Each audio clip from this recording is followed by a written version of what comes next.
All right, welcome back to the Bryce Bible Podcast. Today, we're going to be talking about Matthew chapter 11, verses 25 through 30, which is the invitation to the weary passage. Take my yoke, give me your burdens, all that sort of stuff. Really good passage. So let's hop right in.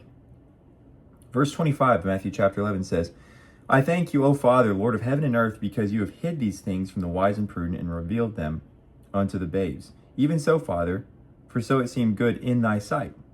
All things, verse 27, are delivered unto me of my Father, and no man knows the Son but the Father.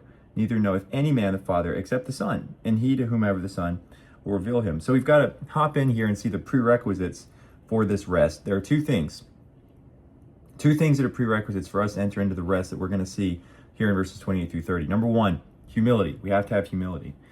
What does humility mean? Well, humility very simply means we come to Jesus and we say, I don't know what to do. I don't know where to go. I have nothing figured out. I'm not good. Teach me how to walk in step with you, how to remain in you. Humility is realizing that we are not God, that we are not good, and that we do not have any way in ourselves to invent a way to make it through this life. The second prerequisite, his initiation. Verse 27, to whomsoever the Son will reveal him. So we have no hope of salvation, of change, without his choosing us. We didn't choose him, he chose us. We can read that. And we can also read in the book of Romans that Jacob have I loved and Esau have I hated. Jesus, God, our creator, chooses some and not others for reasons that we do not understand. But the two prerequisites to entering into this rest we'll read about is humility and his initiation. Jesus invites the weary to lay down the burden of their sin in order to enter into true rest and to receive him. Let's read verses 28 through 30. Come unto me, and let's stop there. So, it's an invitation of presence. It's an invitation of being with Jesus. This is not Jesus giving us an invitation to come to the law and perform. This is an invitation to come to Jesus and rest. Come unto me, all ye that are weary and heavy laden, and I will give you rest. This is Jesus calling us to hand over all of our exhaustion, our anxiety, and our frustration. It's an acknowledgement of our sin and brokenness that qualifies us for the great grace of God. It's not our perfection. It's not our strength. As a matter of fact, it's our weariness, not our strength, that qualifies us for this invitation here. And notice it says, come unto me, all you that are weary and are heavy laden. In another translation, it's come unto me, all you that are weary and burdened, and I will give you rest. Weary and burdened. What does it mean to be weary? What is weariness here in this passage? What is this invitation that's aimed at the weary and burdened? Weariness is not a physical tiredness in this passage, it's a weariness of the soul. It's the human experience. Weariness is of looking at our lives in an honest and sober way and realizing that our lives are not what we wanted them to be, and that our lives are not what we hoped they would be. It's a weariness of our soul as we realize that we are not the person we want to be, and we are not where we hoped we would be. We're all weary for many reasons, but all of the reasons we're burdened are surface issues. The main crux of our problem is that we are sinful and depraved, and that this burdens our soul. So we read verse 28, come unto me, all you that labor and are heavy laden, I will give you rest. Or come unto me, all you that are weary and burdened, and I will give you rest. What makes Jesus' invitation so good for us here? It's for the desperate. It's for those that are exhausted, the downtrodden, the tired, the weary. And we can see earlier, as we mentioned with humility, God exalts the humble and opposes the proud. We have to realize that I'm not enough on my own. I need something else to save me. I need something bigger to save me, to rescue my soul from the weariness that I have become a slave to. The weariness of this life, the weariness of my sin, the weariness of the brokenness that I experience in me. Come unto me, he says. It's an invitation of presence. His presence get this, hold on to this. His presence is the only thing that can satisfy us. It is the one effective remedy for the perpetual restlessness of our souls. Perpetual restlessness of our souls. We don't just have moments of disquiet and discomfort and confusion. Our souls are restless until they rest in him. St. Augustine said that. He said, for you alone were we created, O Lord, and our souls are restless until they rest in you. It's not simply a solution, his presence. It is the solution to the perpetual restlessness of our souls. The only thing that can satisfy us is his presence and our dwelling in it. I see this picture in my mind that, well, we'll get to it in a minute in more detail. And I don't want to jump ahead of the gun here. But we're not called to a religious performance and to behavior modification. We are called to enter into communion with him, rest with him. And through this, in a transformational way, we are changed because of the company that we keep, which is him. We'll get back to that. Verse 29, take my yoke upon you and learn of me, for I am meek and lowly in heart, and you will find rest in your souls. So let's take a look at that really quickly. It says, take my yoke upon you. What type of yoke are we talking about here? Well, this yoke spoken of is an agricultural tool used in this time to bring two oxen together to carry a heavy load. Basically, it was a wooden structure that yoked two oxen together, and they would pull something behind them. But here's the catch. Usually there would be a younger oxen paired with an older oxen to learn how to walk and how to pull this load. And the older oxen would teach them how to walk, the younger oxen. They would learn from watching him, from watching this older oxen. And also the older oxen would bear the majority of the weight because he's bigger, because he's stronger, because he's done it for longer, because he knows how. When Jesus says here, take my yoke upon you and learn of me, for I am meek and lowly in heart, and you will find rest for your souls. For my yoke is easy and my burden is light.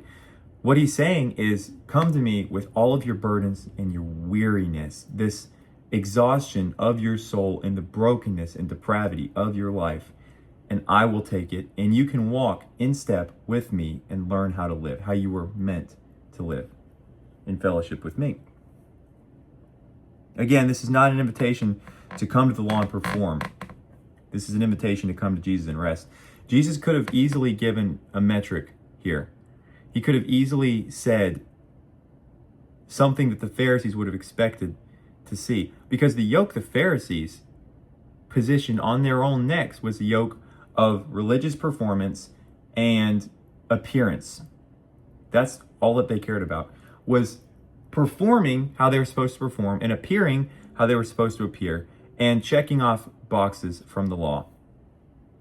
But Jesus calls them a den of vipers. He calls them serpents. He calls them whitewashed sepulchres. He says, "Oh, you generation of vipers, how will you escape the damnation of hell?" Jesus says that to the Pharisees, who are the box checkers, who are the performers, who are the actors. That's not what we're called to. We're not called to come to the law and perform. We are called to come to Jesus and rest. Getting to my point from a minute ago, human behavior modification is not what is important. It's the heart. Think of the analogy, you take your hand, you tie it up, you tie it behind your back so you can't go and stab someone in the heart with a knife, right? Well, theoretically that accomplishes the purpose, but you still got murder in your heart. You still got this desire to kill someone. And if that wrap comes off this person's hand, if they're let to go free, they'll go kill someone because their heart hasn't changed. Their behavior has been modified by restraint, but their heart has not been changed. Jesus is not calling us to modify our behavior.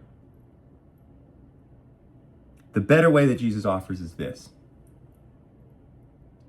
calling for us to take off the heavy yoke of religion and performance, the yoke that the Pharisees believed was necessary, the yoke that the Pharisees imposed upon themselves, of looking good, of saying good things, of projecting outward. Jesus calls us to take off the heavy yoke of religion and performance and put on his incredibly easy yoke of humility and discipleship. Why? Why do we put on this incredibly easy yoke of humility and discipleship? Because this is the only way that we can be transformed into him. He's not giving us a list of rules. He's giving us a transformative lifestyle. It's like the people you hang around. You notice the people you hang around, you begin to talk like them. You begin to walk like them. You begin to do the same things that they do. You begin to like the same things that they like. It's the same way with Jesus. As we abide in him, John 15, abide in him, we begin to experience this transformative lifestyle. We begin to experience this rest. What is rest?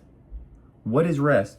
Rest is remaining in Jesus, and as a natural fruit of that rest, bearing Christ likeness. And we can read about this in John chapter 15. Because we remain in him, we are like the vine and the branch. And because of that, out of us grows this Christ likeness that we strive to exhibit.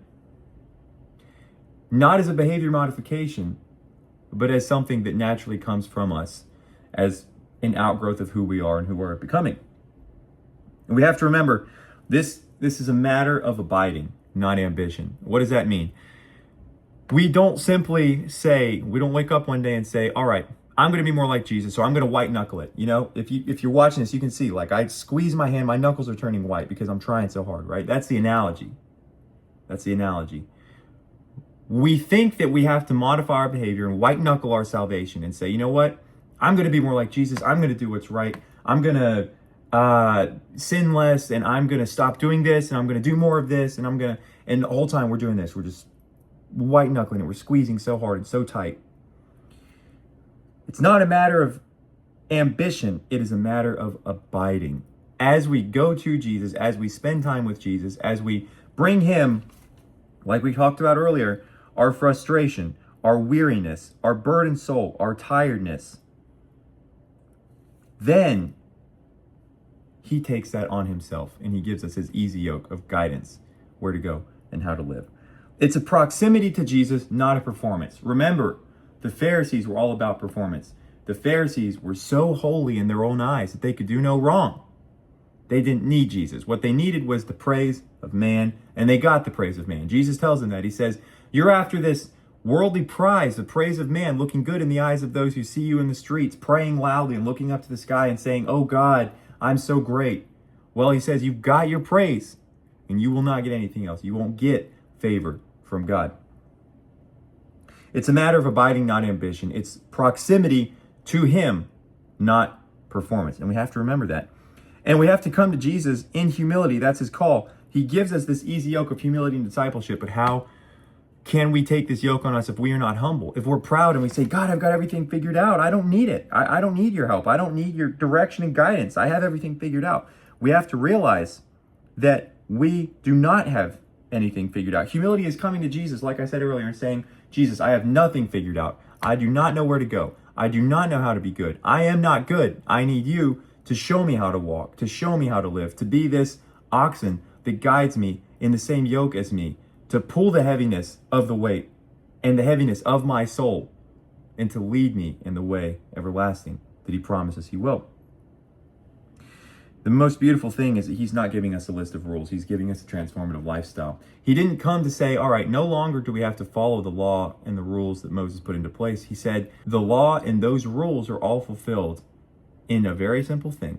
Love the Lord your God and love your neighbor as yourself. And those rules from the Old Testament are guidelines for how we can properly love our neighbor as ourselves and love the Lord our God. And if we are in a proximity to our Creator, to Jesus, and growing in this Christ likeness, like I said earlier, remaining in Jesus, and as a natural fruit of that, bearing Christ likeness, then we will naturally have these fruits grow out of us.